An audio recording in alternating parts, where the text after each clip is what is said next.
Tiana, bonjour. Oui, bonjour. Merci. Je voulais témoigner donc concernant le périnée. Donc. Oui, parce que vous êtes en plein dedans, si je puis dire. Hein. Vous avez accouché il y a 4 mois, c'est ça? Exactement, oui, tout à fait, oui. Premier bébé? Premier bébé. Mm-hmm. Premier beau bébé. Et donc, c'est vrai que l'accouchement s'est très, très bien passé. Et j'étais donc dernièrement voir ma sage-femme qui donc a fait le test donc au niveau du périnée pour savoir comment était mon périnée. Déjà, ça s'est passé donc dans 2 temps. Donc la première partie donc avec des questions et la seconde donc avec ses doigts. Donc voilà. Et donc en ce qui concerne les questions, effectivement, tout était bon. Concernant donc le toucher, donc du coup les 5 tests qu'elle a fait, donc ils se sont avérés positifs, donc tout était ok, donc tout est j'ai un périnée assez musclé et donc voilà donc je pense que c'est dû, on en a parlé aussi rapidement, c'est dû à 9 que j'ai utilisé. Donc j'ai utilisé, il y a 3 tailles, j'ai utilisé la moyenne. Et donc je pense qu'effectivement aussi, même en amont, je suis sportive, donc effectivement les contractions m'ont permis de bien muscler et de retrouver après l'accouchement un périnée, un bon périnée, oui. Mm-hmm. Oui, et puis vous disiez aussi que vous avez eu un accouchement plutôt cool, quoi. Peut-être aussi pas traumatique en tout cas. Oui. Exactement, pas traumatique du tout. Et je pense que ça y fait énormément aussi, oui. C'est vrai que j'ai travaillé, avant mon accouchement, j'ai travaillé mon périnée avec Epinot. Est-ce que vous connaissez? Oui, bien sûr. Voilà. Alors dites-nous, parce que nous on ne connaît pas Bernadette de Gasquet. D'accord. Bon, donc oui. Peut-être, je ne sais pas si vous aviez une question quand même. Simplement, vous vouliez dites-nous déjà ce dont parle Epinot, d'accord. Et puis après, on verra Epinot, c'est un engin, un petit ballonnet qu'on met dans le vagin et qu'on gonfle progressivement. Pour avoir cette sensation d'un vagin qui est quelque chose d'élastique, de sentir que ça peut s'agrandir. Et ensuite, il y a théoriquement un apprentissage de la poussée où là je suis pas trop d'accord parce qu'on pousse sur quelque chose d'inerte, donc on pousse forcément vers le bas. Ça me dérange un peu, mais en tout cas ce qui est positif de ce que j'entends, c'est que vous avez travaillé votre périnée avant le premier accouchement, et beaucoup de femmes malheureusement ne découvrent que après, et c'est très très important de le travailler effectivement avant, mais peut-être vous êtes sportif, donc vous avez peut-être intégré tout ça dans votre corps, parce que si on fait juste gonfler le ballonnet, à mon avis, pas sûr qu'on ait les mêmes résultats que si on l'intègre et si on respire et si on... Vous faites quel sport, Tiana? Je cours, je fais un peu de natation et donc c'est vrai que... Oui, donc vous êtes très sportive, oui. Vous avez fait plusieurs sports, oui. Oui, plusieurs sports, donc voilà. Après, c'est vrai que j'ai utilisé des œufs, donc ce qui m'a permis aussi de me muscler aussi, je pense. Je pense aussi qu'il faut préciser pour les auditeurs, auditrices, pour vous les œufs, mais c'est pas l'œuf de poule qu'on achète au marché, attention. Ce sont les œufs de jade, c'est ça dont vous parlez. Ou d'onyx, enfin en tout cas des œufs assez lourds d'ailleurs. Oui, alors ça c'est encore retenir, contracter. Donc ça peut être utile, mais c'est bien aussi de travailler plus l'élasticité du périnée, qu'il soit pas que dur, que tonique. Et donc ça passe beaucoup par des sports qui sont peut-être pas debout, justement, pas toujours debout. Alors vous nagez, c'est bien, ça compense, et beaucoup par un travail de respiration aussi.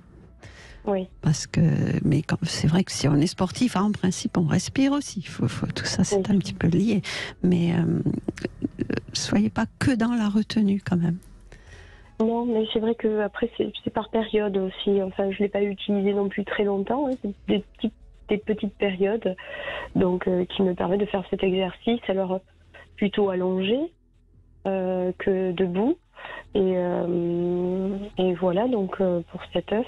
Et après, c'est vrai qu'effectivement, Epinot, je pense, m'a bien aidé pour l'accouchement, pour ne pas avoir de déchirure. Donc, et c'est vrai que ça, je pense que c'est pas forcément, on n'en entend pas souvent parler en tout cas. Donc c'est vrai que ça permet au col de s'ouvrir et donc de laisser attention, là je vous arrête. Le col n'a rien à voir. Hein. C'est pas le col de l'utérus dont on parle. Oui, Épinot n'ouvre pas le col. Autrement, non, effectivement. Non. Mais en tout cas, le vagin, hein, il a tendance à faire travailler le vagin donc pour ouvrir et donc pour éviter justement les déchirures, en fait. Oui.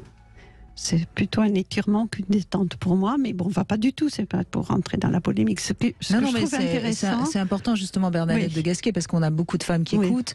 Et alors moi, je trouve que votre témoignage est formidable, Kiana, parce que ça montre bien que si en amont, avant l'accouchement, on est préparé, l'accouchement se passe mieux, il y a moins de déchirures, etc. Donc moi, je suis ravie de votre témoignage. Ça vaut de l'or. Mais c'est important que Bernadette précise bien. Ce qui est vraiment important, c'est qu'il y ait justement peut-être cet examen avec les doigts, donc le toucher vaginal que vous avez eu après. Moi, je trouve qu'il devrait être fait avant, pour qu'on vous fasse sentir à droite, à gauche, c'est tendu, c'est pas tendu, comment vous détendez, comment vous relâchez. Et ça, c'est pas Épinot qui peut vous le dire. Non, effectivement, non. Voilà. Ça, c'est pas Épinot qui peut nous le dire. Effectivement, en amont, effectivement, pendant la grossesse, il faudrait effectivement qu'on puisse savoir un peu d'où vous partez, de quel, si vous êtes plutôt mou, si c'est plutôt dur, votre périnée, etc. Oui, tout à fait. Oui, tout à fait. Oui, parce que je me rends compte autour de moi qu'il y a des femmes qui au bout d'un an, qui ont toujours des incontinences aussi après leur premier enfant ou leur deuxième ou troisième enfant. Et c'est vrai que, moi, j'encourage ma copine justement à aller. Oui, il faut faire dans le même département, à aller voir une sage-femme qui va l'aider. Mais est-ce que toutes les sages-femmes sont aptes à aider une femme avant l'accouchement ? En principe, les sages-femmes, c'est vraiment leur cœur de métier, le toucher vaginal, et elles connaissent quand même très bien. Parce que finalement, en tant que femme, on a plus l'habitude dans sa sexualité à être pénétrée qu'à relâcher, au fond. Parce que l'accouchement, c'est à l'opposé, si je puis dire, de ce qui se passe durant l'acte sexuel, puisqu'il est question de laisser sortir et non pas de faire rentrer. Oui, c'est ça. Je veux dire, c'est très clair ce que je dis, au moins tout le monde comprend. Oui, tout à fait, mais je reprends juste que dans la sexualité, il ne s'agit pas d'empêcher de rentrer. Non. De contracter, mais pour retenir à l'intérieur, pas pour empêcher de rentrer. Et donc, voilà. Oui. Et donc, c'est pas le même plan, c'est pas juste l'entrée du vagin qu'il faut serrer, sinon le mec il rentre pas. Mais et le bébé sort pas. Mais c'est être beaucoup plus profond, et beaucoup plus profond, ça passe évidemment par les postures et le diaphragme. Et donc voilà. Alors c'est un petit peu. Je voudrais pas que tout le monde pense qu'il suffit de faire Épinot, qui est une promesse. Hein. Ça veut dire non épisiotomie. Bon, que il suffit de ça pour qu'il n'y ait pas d'épisio, et puis il n'y a pas d'épisio. Et alors, parmi toutes vos amis dont vous parlez, je suis sûre qu'il y en a plein qui n'ont pas eu d'épisiotomie et qui sont incontinentes et qui ont des problèmes de périnée. Il ne faut pas tout mélanger. C'est pas parce que le périnée est intact que il n'y a pas de problème. Donc, il faut quand même avoir un contrôle, savoir justement si on contracte au bon endroit, si on peut relâcher, si on sait pousser sans tout démolir quand on pousse. Et ça, c'est pas. Enfin, je trouve que c'est le boulot d'une sage-femme, de quelqu'un qui naît à d'autres moments de la vie, qui teste et qui vous dit, et qui a des références d'ailleurs d'autres personnes, parce que si vous testez votre périnée tout seul, vous ne savez pas du tout s'il est olympique ou il est ramollo, parce qu'on n'a pas de référence. Donc, on devrait faire ce test avant, effectivement, oui. On devrait avoir des cours en amont et après l'accouchement, oui, effectivement, oui. Enfin, mais c'est très bien que vous ayez déjà, vous, fait toute cette démarche. Hein. En tout cas, c'est un vrai combat féministe, je trouve. Oui. Sincèrement, parce que on sait comment la grossesse et l'accouchement peut détruire la sexualité de certaines femmes. Donc c'est un vrai combat féministe. Et je trouve qu'on les entend pas beaucoup sur ce sujet. Je sais que vous avez d'ailleurs beaucoup travaillé, Bernadette de Gasquet, sur la question de l'épisiotomie, parce qu'il y a eu un moment où tout le monde était pour, et puis ensuite tout le monde était contre. Enfin, je veux dire, il faut pas être pour ou contre. C'est du cas par cas. Quoi. Mais c'est surtout, c'est souvent un faux problème. C'est pas parce que le périnée est intact qu'il marche bien. Faire des épisions systématiques, c'était idiot. Ne pas en faire du tout et laisser déchirer, c'est pas cohérent non plus. Enfin, on sait pas toujours très bien ce qu'il faut faire. C'est un peu au cas par cas. Mais c'est vrai que souvent, les femmes partent, elles savent rien sur leur périnée avant d'avoir. Si, elles savent juste que ça fait très mal d'accoucher, que ça va être une sacrée épreuve, et donc elles partent encore plus angoissées et encore plus tendues, tandis que vous, au moins, Tiana, vous étiez, à mon avis, vous y avez été confiante. Oui, tout à fait. Je ne me suis pas posé la question de savoir si ça faisait mal ou pas. Enfin, je ne me suis pas posé la question. En tout cas, je ne voulais pas m'effrayer avant. Et justement, je pense qu'on est trop dans l'anticipation, on anticipe trop le fait d'accoucher et d'avoir mal, alors qu'en fait il faut laisser les choses, la nature faire, je pense, de ce côté-là, et je pense qu'il faut pas y penser. Mais on a quand même eu ce dicton, tu accoucheras dans la douleur, qui remonte à loin. Hein.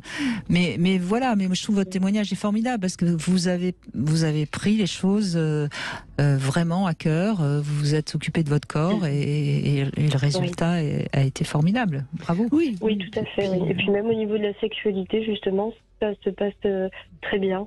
J'imagine. Oui. Et il a été plutôt étonné aussi. Vous êtes apte au service. De la demande. Oui, du coup, c'est vrai que la demande de son côté, il a été très étonné. Et puis même maintenant, enfin, on en a parlé. Effectivement, les choses sont un peu différentes. Et donc même au niveau du fluide, il y en a beaucoup plus de fluide. Ça, c'est certain aussi. Donc, du coup, il trouve que c'est différent et beaucoup mieux même. Eh bien, formidable. Oui, voilà. Ça arrive assez souvent, ça peut surprendre, mais qu'il y a une bien plus grande sensibilité au niveau vaginal après un accouchement qu'avant. C'est assez fréquent, c'est-à-dire que c'est peut-être moins puissant, si on veut tester juste une puissance, mais en revanche, on sent beaucoup plus de choses en général. Eh bien donc, c'est du plus. Merci beaucoup de votre témoignage, Tiana. Merci beaucoup.